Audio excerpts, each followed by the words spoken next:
Unlock the secrets of the ACT science reasoning. Hello, English language learners. Today, we are diving deep into the ACT exam, specifically the science reasoning section.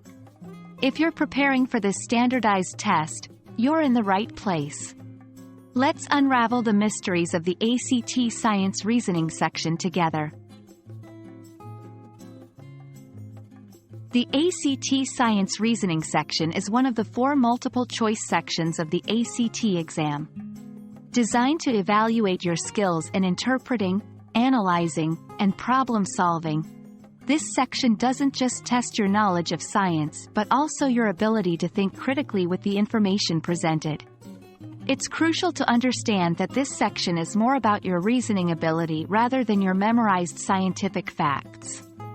Hence, even if you are not the best at science, with the right strategies and understanding, you can excel in this section. The science reasoning section consists of 40 questions that you need to answer within 35 minutes. The questions are based on several sets of scientific information. This information can be in the form of graphs, tables, research summaries, conflicting viewpoints. It's divided mainly into 3 types of passages: data representation, graphs and tables, research summaries, descriptions of experiments, and conflicting viewpoints, different theories or hypotheses. 1. Don't panic. Remember, you don't need prior knowledge of science topics. All the information you need will be in the passages. 2.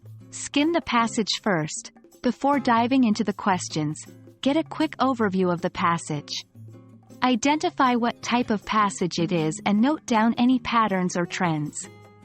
3. Refer back to the passage. Don't rely on memory alone.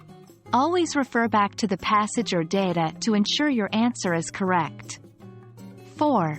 Manage your time.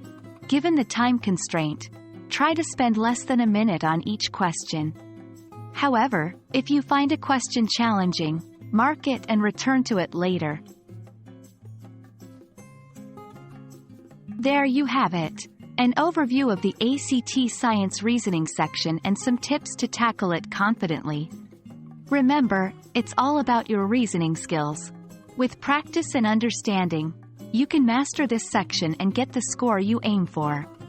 Best of luck, and I hope this video has been helpful. See you in the next one.